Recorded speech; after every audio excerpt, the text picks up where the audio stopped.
Bonjour à tous, alors aujourd'hui petite pause dans les vidéos sur les années au cinéma parce que j'aurais aimé vous parler d'une comédie qui a marqué la fin des années 90, Marie à tout prix.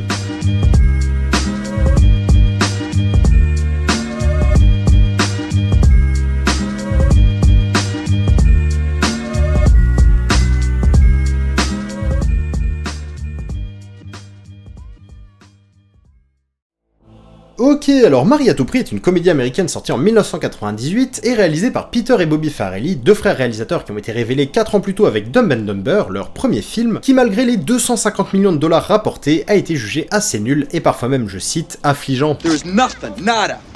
2 ans plus tard, en 1996, ils réalisent Strike, une autre comédie qui parle de bullying et qui sera un gros échec commercial. Du coup, persuadés que leur prochain film allait être leur dernier, ils se sont dit quitte à partir, autant partir en beauté, et ils se sont complètement lâchés en écrivant un scénario assez dément et à l'humour bien gras, et en faisant appel à plusieurs acteurs du moment comme Ben Stiller, Cameron Diaz ou encore Matt Dillon. Ce film c'est Marie à tout prix qui sortira donc en 1998 et qui rencontrera un énorme succès critique. Hélas après ça, hormis le super Food Irene dont j'avais déjà parlé dans ma vidéo sur Jim Carrey, leurs films tomberont tous un peu dans l'oubli et Marie à tout prix restera encore aujourd'hui leur plus grand succès commercial. You are one pathetic loser. Mais alors pourquoi ce film a eu un tel succès? Pourquoi est-ce une comédie aussi réussie? Et bah c'est ce qu'on va voir tout de suite. Alors le film commence en 1985 quand Ted, interprété par Ben Stiller, cherche une cavalière pour le bal de fin d'année. Alors qu'il est en train de fantasmer sur Marie, la fille populaire du lycée interprétée par Cameron Diaz, il assiste à une embrouille entre Warren, un élève handicapé mental, et un bolos local qui lui reproche de lui avoir mal parlé. Ted s'interpose, puis Marie qui s'avère être la sœur de Warren. Du coup, elle le remercie, il la raccompagne et il apprend qu'elle vient de sortir d'une relation assez malsaine et qui s'est très mal terminée avec un certain Woogie. Oui, alors le résumé risque d'être assez long, mais il y a beaucoup de détails qui auront tous leur importance plus tard, donc je suis obligé de m'attarder sur certains d'entre eux. Bref, une fois arrivé, incroyable mais vrai, elle lui propose d'aller au bal avec elle, et après ce qui semblait être un AVC, il accepte et ils se rend chez elle le jour J pour aller la chercher. Malheureusement, une fois là-bas, il enchaîne les malchances, et en voulant refermer trop vite sa braguette, il se coince le paquet dedans, ce qui lui vaut de faire venir tous les services d'urgence du coin, et bien évidemment de rater le bal de fin d'année.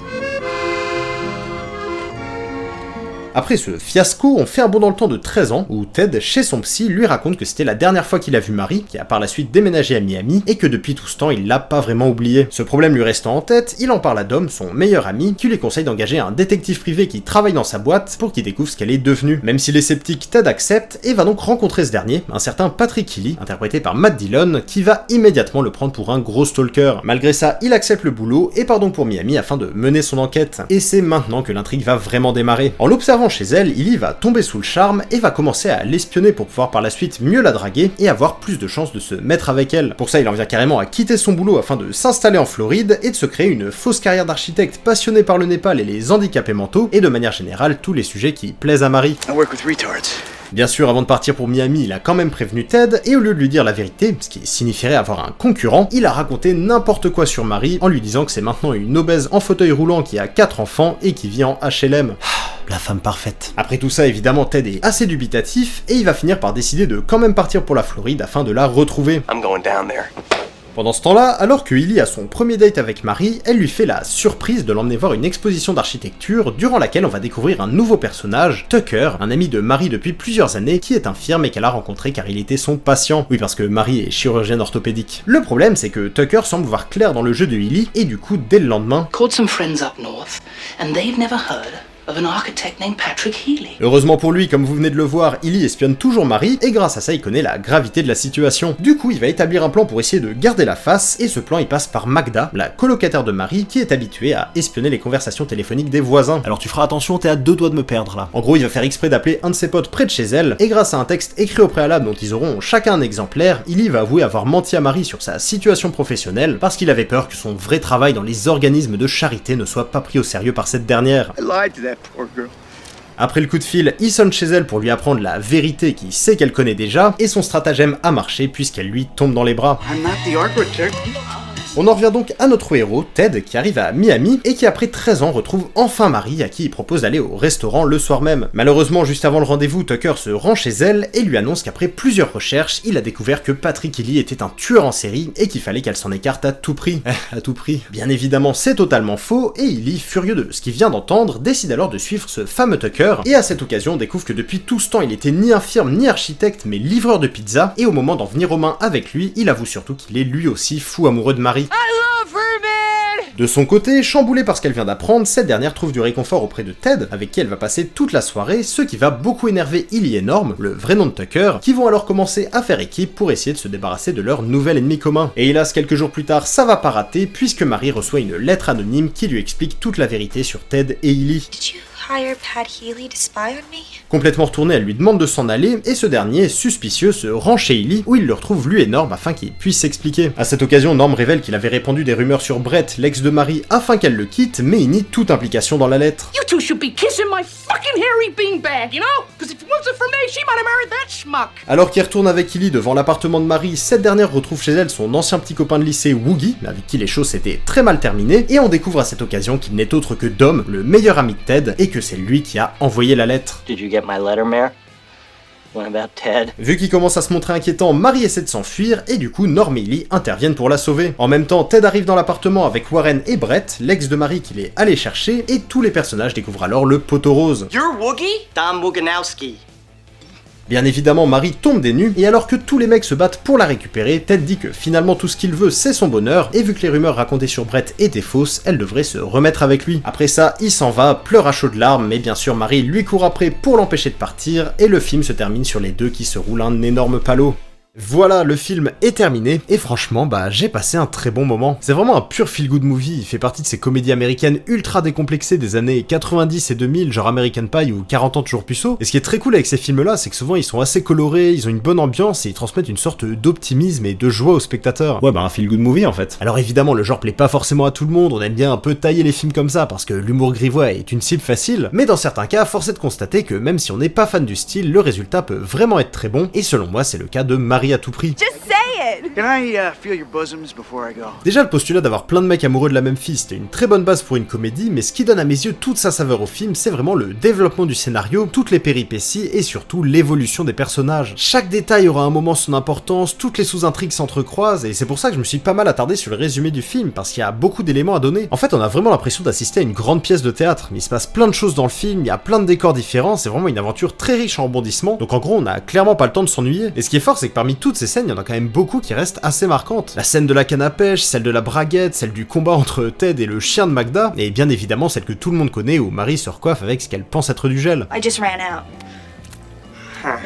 Et si ce genre de scène marche, contrairement à ce qu'on pourrait entendre, c'est pas parce que oh c'est marrant, il se coince les couilles dans la braguette. Oui, évidemment, c'est l'apogée de la scène, mais avant ça, il y a tout un build-up qui va apporter sa dimension comique à la séquence. C'est un gosse de 16 ans tout timide qui va chez la fille la plus populaire du lycée pour aller au bal avec elle, il se fait charrier par son beau-père, alors qu'il essaie d'être gentil avec lui, son frère handicapé se met à lui taper dessus, et alors qu'il pisse tranquillement en regardant les oiseaux, il y a tout un quiproquo qui le fait passer pour un vieux prédateur sexuel auprès de la meuf dont il est amoureux et de ses parents. Ça fait beaucoup là, non? Après ça, il se coince le paquet dans la braguette, du coup il ose pas sortir des toilettes, ce qui fait que les parents de Marie s'imaginent les pires trucs. I think he's masturbating. Oh, come on! Et comme si tout ce qui était arrivé suffisait pas, la moitié des services d'urgence de la ville se ramènent et du coup il doit finir sa soirée de bal de fin d'année à 18h sur une civière, pendant que le frère handicapé de son crush crie à tout le voisinage qu'il était en train de se masturber.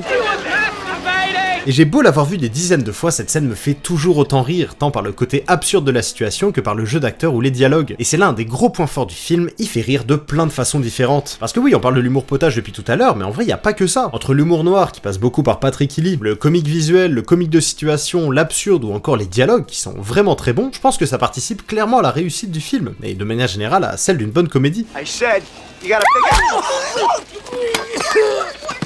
Un exemple de ça, c'est la séquence de l'interrogatoire, qui fait appel à un des procédés les plus anciens de la comédie, le quiproquo. Et personnellement, c'est une de mes scènes préférées du film, tellement tout est bien amené à un moment où on s'y attendait pas du tout. Pour faire très rapide, au milieu du film, Ted quitte New York pour aller à Miami, et comme la route est plutôt longue, il prend un autostoppeur sur le trajet pour avoir de la compagnie. Ce dernier lui apprend que l'autostop est formellement interdit dans cette région des États-Unis, et après quelques échanges, on se rend compte qu'il a pas l'air très net. Mais si, je suis très net. Bref, à un moment, Ted s'arrête pour faire une pause pipi mais trébuche, et tombe alors sur ce qui semble être une partouze homosexuelle qui, comme l'avait dit son psy au début du film, est visiblement un événement assez fréquent sur les aires d'autoroute. Bien évidemment, les flics font une rafle pile à ce moment-là, et Ted se fait donc embarquer pendant que l'autostoppeur prend la fuite en laissant son étrange sac dans la voiture. Alors oui, c'est déjà un petit quiproquo assez rigolo, mais c'est pas de celui-là dont on va parler. En effet, en fouillant sa voiture, les flics sont tombés sur le sac qui contenait un cadavre coupé en morceaux, et ils pensent désormais logiquement que Ted est un tueur en série fou furieux. Man, they never look like you'd expect, do they? Et c'est là que la scène va vraiment devenir très drôle. Ted ne comprend pas pourquoi il est là, et quand l'enquête Peter lui dit qu'ils ont trouvé son ami dans la voiture en voulant parler du cadavre, Ted pense qu'il parle de l'autostoppeur, parce que je rappelle que l'autostop est formellement interdit dans cet état, et du coup le malentendu va faire qu'empirer. Ted, soulagé après avoir pensé comprendre la situation, va prendre l'interrogatoire à la légère, il va répondre aux questions en souriant, ce qui va évidemment beaucoup choquer les flics, et du coup pour les spectateurs la double lecture sera très drôle. Why I did it?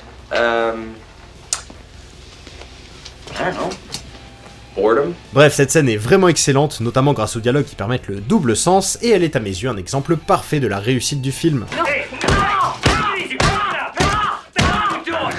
Et comme je l'ai dit, ce qui rend cette scène vraiment drôle, c'est qu'elle arrive à un moment où on s'y attend pas du tout. Déjà parce qu'on passe d'un trajet en voiture tranquille à un interrogatoire pour meurtre en très peu de temps, mais aussi parce qu'avant toute cette séquence, on s'était complètement laissé emporter par l'histoire entre Mary et Patrick Healy, si bien qu'on en avait carrément oublié Ted, qui est quand même censé être le héros du film. Ce qui nous amène au dernier point de la vidéo, y a pas vraiment de héros en fait. On suit tellement d'histoires différentes, il y a tellement de rôles importants que ça devient dur de s'identifier à un personnage en particulier. Au début tout va bien, on suit Ted, et d'un coup on va suivre Patrick Healy et pendant presque une heure il va reléguer ce qu'on pensait être notre héros au rang de personnage secondaire avant qu'il reprenne le dessus dans les 40 dernières minutes du film. You asked me to follow around your girl, and I did. Mais bien sûr, c'est aussi ça qui donne tout son sens à Mary à tout prix, parce qu'on va suivre plein de mecs tout au long du film, et au fur et à mesure, on va découvrir qu'ils sont tous amoureux de Mary, même ceux qu'on soupçonnait le moins. What are you doing? That's my girl he's kissing. Et en fait, on se rend compte que c'est cette blague qui est à l'origine de tout le film. Tout part de ça. Ce qui fait rire, c'est les moyens qu'ont chacun pour arriver à leur but. Ted, c'est le mec normal mais qui a pas de chance, Healy, c'est un gros beauf complètement insensible, Norm, il a carrément demandé à un de ses potes de lui péter la colonne à coups de batte de baseball pour pouvoir devenir un patient de Mary, et même celui-là, il a couché avec Magda juste pour se rapprocher d'elle. I was only phoning you to get to Mary. Du coup, non seulement ça demande un gros travail au niveau de l'écriture des personnages, parce que vu qu'il n'y a pas vraiment de héros, il faut donner de la profondeur à beaucoup de monde, mais surtout ça demande un gros travail au niveau du scénario. Il faut que toutes les sous-intrigues se rejoignent, qu'elles aient du sens, et qu'en plus de ça, elles fassent évoluer tous les personnages dans la bonne direction. Enfin, c'est vraiment pas évident. Et moi, je trouve que le film s'en sort très bien, parce que dans le fond, le scénario, il est simple, c'est la forme qui est complexe. Et quand on ajoute à ça des bons acteurs et un humour bien maîtrisé, on est sûr de taper dans le mille. Ce qui m'amène à la conclusion qu'au-delà d'être une comédie réussie, Mary à tout prix pourrait même être considérée comme un modèle dans le genre. Mary,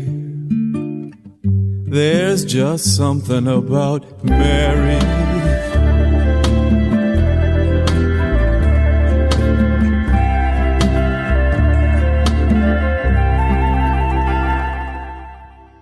Enfin voilà, c'est la fin de cette vidéo, merci de l'avoir suivi. Alors vous inquiétez pas, on se retrouve dans 2 semaines pour parler de 1988. Aujourd'hui c'était un peu particulier, ça faisait pas mal de temps que je voulais parler de comédie sur la chaîne, mais c'est vrai que c'est pas un genre de film très facile à analyser, sauf quand elles sont nulles. Envie de crever! Bref, sur ce, je vous dis au revoir, et à bientôt.